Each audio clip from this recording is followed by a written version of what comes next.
इसमें सबसे बड़ा नाम है मरहूम मोहम्मद शहाबुद्दीन साहब का। राजद और बिहार के मुसलमानों के बीच उस गैप को भर लोग सजदे में हैं, किसी को पैर से मारते हैं, किसी को धक्का देते हैं। तो इसराइल की फ़ौजें आकर के लोगों को ऐसे। सिलेक्ट 24 न्यूज़ में आपका स्वागत है। मैं हूं मोहम्मद सादिक। बिहार में एमएलसी चुनाव की तैयारी जोरों पर है और ऐसे में महागठबंधन ने अपने उम्मीदवारों की घोषणा भी कर दी है। ज्ञात हो कि 21 मार्च 2024 को एमएलसी चुनाव के लिए मतदान होना है। महागठबंधन की 5 सीटों समेत कुल 11 सीटों पर 11 मार्च 2024 को मतदान होने हैं। ऐसे में राजद ने अपने 4 उम्मीदवारों के नाम की घोषणा भी कर दी है। इन उम्मीदवारों में सर्वप्रथम राबड़ी देवी, पूर्व वित्त मंत्री अब्दुल बारी सिद्दीकी, उर्मिला ठाकुर एवं सैयद फैसल अली के नाम की घोषणा की गई है। तो वहीं महागठबंधन के एक और घटक दल सीपीआईएमएल के एक उम्मीदवार की भी घोषणा कर दी गई है। सीपीआईएमएल की ओर से शशि यादव को उम्मीदवार बनाया गया है। हालांकि सूत्रों की माने तो इन सभी उम्मीदवारों की जीत लगभग पक्की है, लेकिन फिर भी जब तक रिजल्ट नहीं हो जाते तब तक कुछ भी कहना बेहतर नहीं होगा। बिहार के राजनीति में राजद ने 2 मुस्लिम उम्मीदवारों को उतार कर एक बार फिर से माई समीकरण को मजबूत करने की कोशिश में लग गई है। तो वहीं एमआईएम के सीवान जिला अध्यक्ष सरवर इमाम ने मुसलमानों के साथ इसे महज एक छलावा बताया है और इस मुद्दे पर हमसे बातचीत में उन्होंने क्या कुछ कहा, आइए सुनते हैं। पहले तो आपके चैनल जो है सिलेक्ट 24 का बहुत बहुत शुक्रिया कि आपने मौका दिया मुझे बात करने की और अपनी बात रखने की। रहा सवाल इस महागठबंधन के इस नाम का, जो नाम इन्होंने अभी लाया है सामने, तो इसमें ये जो लोगों को नाम इन्होंने दिखाया है, इससे यह साबित होता है कि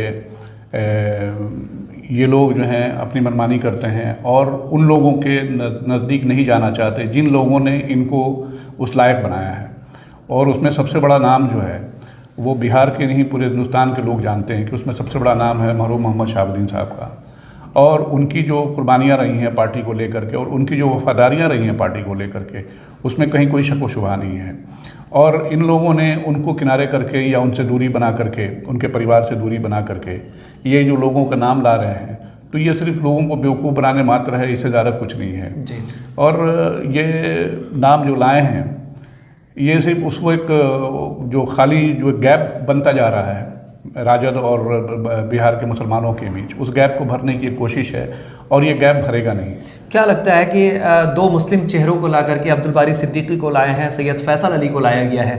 पूर्व सांसद मरहूम डॉक्टर मोहम्मद शहाबुद्दीन के परिवार से लगातार दूरी बनती चली जा रही है, तो 2024 और 25 के इलेक्शन में आरजेडी को कितना फ़ायदा और कितना नुकसान होगा इससे? देखिए, फ़ायदा तो कुछ नहीं होने वाला है। दूरी बनाने के मोहम्मद शहाबुद्दीन साहब के परिवार से दूरी बनाने का इनको कोई फ़ायदा नहीं होना है सिवाय नुकसान के। नुकसान इनको पूरे बिहार में होगा और होने जा रहा है और नुकसान दिखाई दे रहा है। तो फिर ये 2 नाम जो इन लोगों ने मुस्लिम चेहरे को लाया है, अब्दुल बारी सिद्दीकी और सैयद फैसल अली को, देखिए अब्दुल बारी सिद्दीकी और फैसल अली का जो मकाम है पार्टी में वो सारे लोग जानते हैं।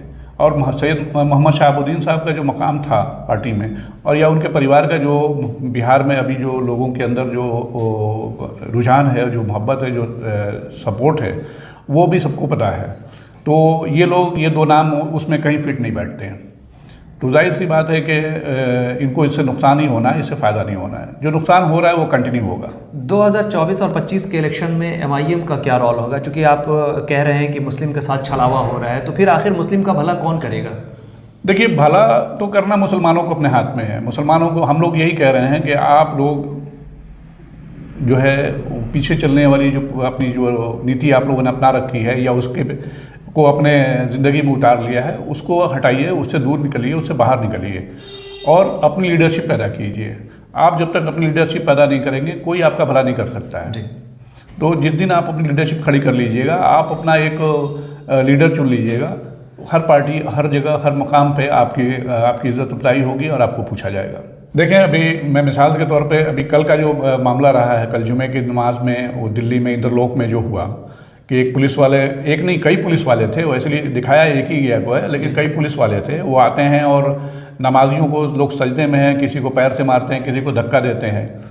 और वो जो सीन था, वो सीन याद दिलाता है मस्जिद अक्सा में हो रही नमाज़ों के वक्त में, जब इसराइल की फ़ौजें आकर के लोगों को ऐसे मारती पीटती हैं।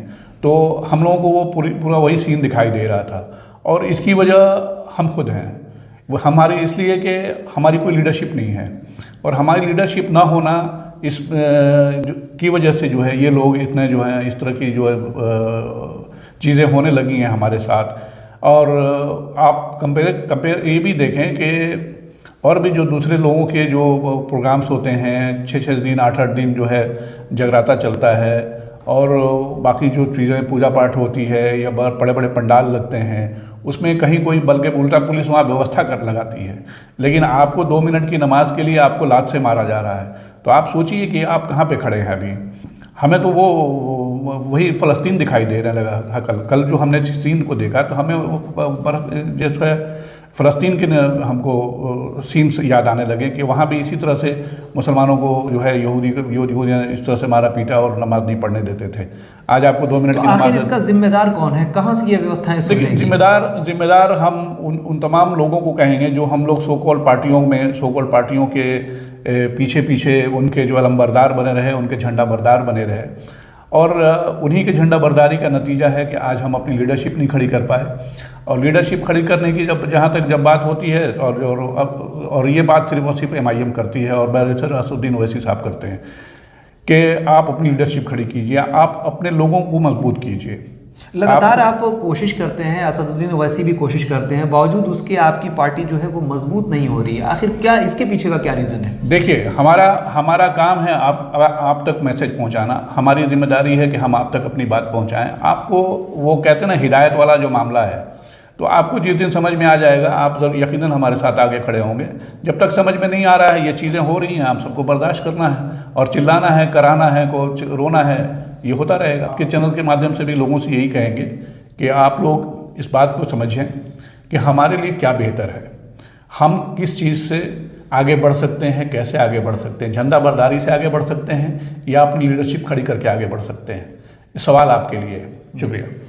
बहुत शुक्रिया सरवर इमाम साहब हमारे साथ जुड़ने के लिए और इस डिबेट में भाग लेने के लिए। जी, आपका भी बहुत शुक्रिया। तो ये थे हमारे साथ सरवर इमाम MIM के ज़िला अध्यक्ष, जो बता रहे थे कि अपनी लीडरशिप इकट्ठा करने और मजबूत करने की ज़रूरत है। जिस तरीके से हमारे हालात हो चुके हैं उस पर अंकुश लगाना सिर्फ और सिर्फ अपने ही बस में है। फिर मिलते हैं किसी नई शख्सियत के साथ, तब तक हमारी पूरी टीम को दीजिए इजाज़त और देखते रहिए Select24 न्यूज़। हमारे यूट्यूब चैनल को सब्सक्राइब, लाइक, शेयर ज़रूर करें। साथ ही हमारे फेसबुक पेज को भी लाइक, शेयर, कमेंट करना ना भूलें और हमारे वेबसाइट www.select24news.in पर विजिट जरूर करें। धन्यवाद।